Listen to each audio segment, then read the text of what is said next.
If you're not, my name is Brittany, and we are setting up our brooder for the second time within the past couple of months.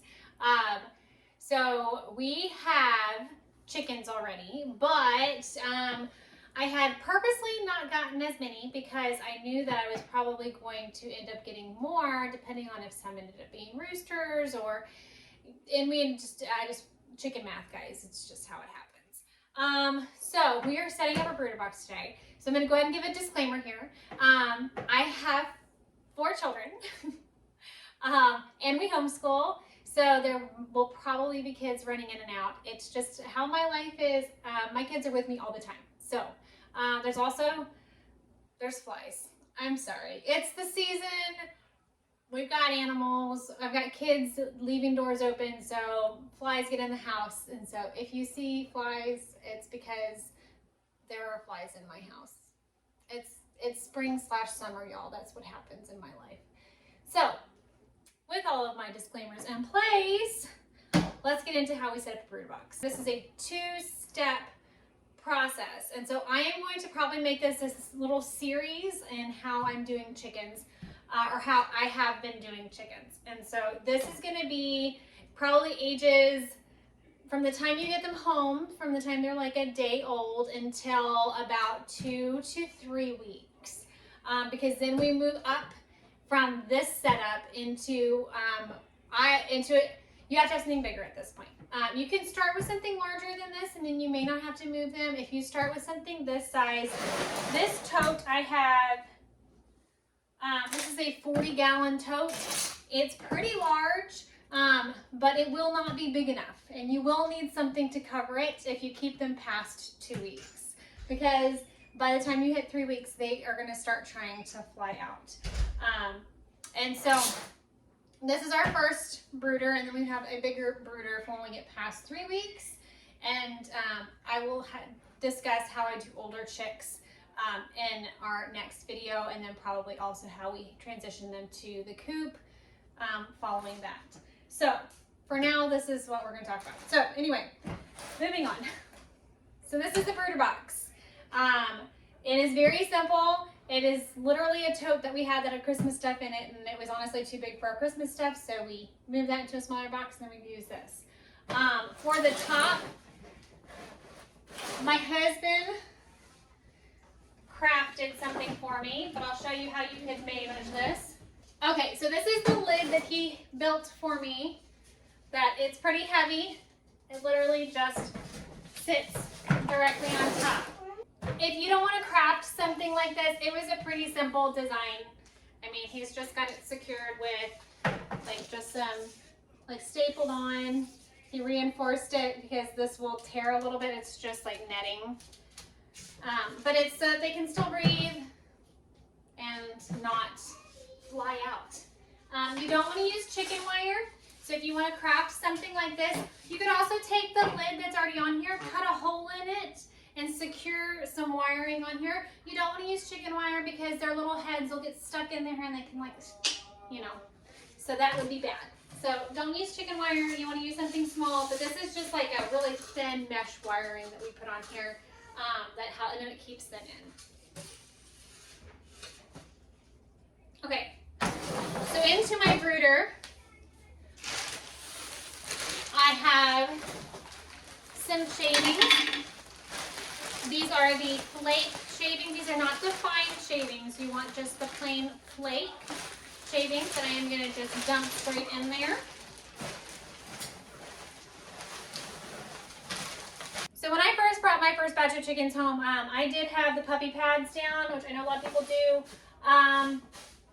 but it didn't really feel necessary. It was a lot of work cleaning off puppy pads. They were stepping on the poop, and I worried about burns on the bottoms of their feet because they would have poop on the bottoms of their feet, and it was just a mess. And so this time, this is what my chicken lady does, and so we're going to just start straight from shavings. It's fine. They're completely fine with just starting straight from shavings. We only lasted like 2 days with the puppy pads, and then it was driving me bonkers. So Next, what I am not going to put in yet, because we're not picking up our chickens, our baby chicks, until tomorrow. You will need a feeder and a waterer. And these are the ones, I just got them from Tractor Supply. They come separate pieces. These are the ones with the little holes, and so they can get their little heads in. If you get the waterer, I highly recommend this one. I've seen a lot of people just get the big one and put pebbles in the bottom. If you can find the little one, it's so much easier. Because if you have the big one, you have to put pebbles in the bottom of them because they will drown themselves. Chicks, I don't know if you've ever seen chicks. I'll try to insert a video here. Baby chicks will fall asleep standing straight up, like no joke, and they will drown themselves in water. And so this has a little it's a very small opening, and so they can't drown themselves in this. And so it's really best if you do this. Oh, I forgot something.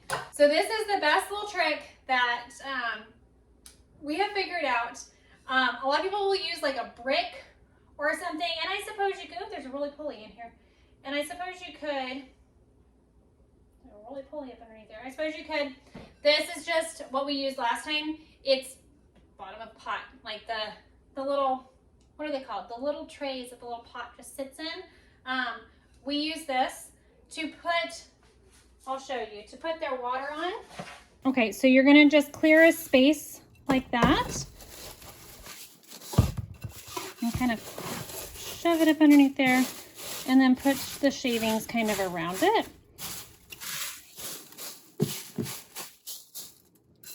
And the reason why is that they're going to knock it over. If you have this water bottle on these shavings, they're going to knock it over. But if you have it on that, they're not going to. And so you make sure there's enough shavings for them to get up onto it. And there you go. You could technically do the same thing for the food, but the food's not as much of an issue. So that's how I set that up, is I just put the little pot tray down, and then I put the water on top of that. Okay, so heat. I will put in a chart here of by week, there is a level at which you want the heat for them.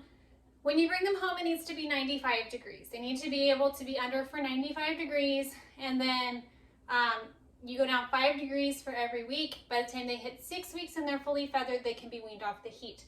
And they can go out to the coop if it's over 50 degrees. If it doesn't get any lower than 50 degrees and they are fully feathered at 6 weeks, they can go out to the coop. But that is if you're using a heat lamp, you would measure by a thermometer. I don't use a heat lamp. They're kind of dangerous and they scare me. Because when those little baby feathers come out, they are just like everywhere, and I've heard of people like the feather gets into the light and it catches fire, and it just, yeah, bad situation. So we instead use a heat plate.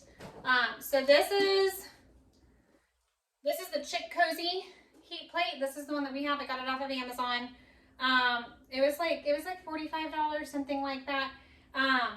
And it worked really well. We didn't lose any chickens, any babies the last time we used it. And so how it's set up is it's got 3 levels. And so you would secure this on. I always did it on an incline like this. And it actually, the way that it's set up, you can like move the legs. And so it could be flat or it could be at an incline.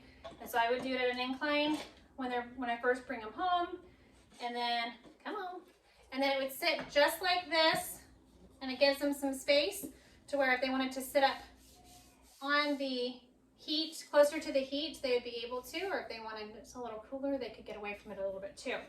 I used this for 7 chicks last time. I will be using it for 6 chicks this time, and they fit fine. We never had any issues. It never felt like it was overly crowded.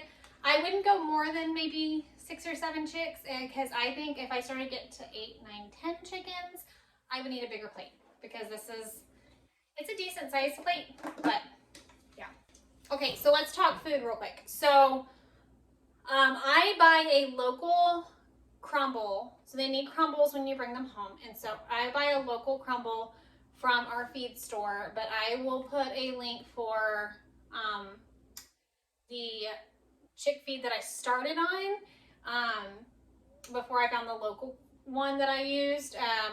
And as long as they are on the crumbles, they really don't need grit. I've heard this debate, like some people, the person I was following originally, there's a fly, man. The person I was following originally whenever I first got chickens, she put grit inside their food, and I do not put grit in with my chicks. From all the research that I've done, as long as they're just having the chick food and they're not getting anything else, the crumble is small enough that they're able to digest it. So I have chick grit because my chickens are old enough that they need grit. And so I bought this originally and then ended up not really using it. So now we're using it for my chickens that are outside now. So why you need grit is when they eat food, chickens don't have teeth, and so they can't mash their food up in their mouth. They swallow it whole. The grit sits in there, they swallow it, and then it breaks it down in their crop, and then they can digest the food. So as long as they're having crumbles, they don't really need grit. If you want to offer grit, you can. But they don't need it. If it makes you more comfortable, just put it in a little saucer next to their food, and they can choose if they want it or not. But they don't really need it until you start offering treats or anything like that. But I think that's it. I can't think of anything else that we do for our chickens, or we have done for our chickens so far. This is pretty much. It's funny because whenever I went into it, I was like, I had all the research. I'm like, I need all the things, and you really don't need that much. You need something to put them in. You need some shavings to put in the bottom, food, like a container for food, water, a heat source, and then food and water. And that's really what you need for chickens. Chickens are actually really, really easy.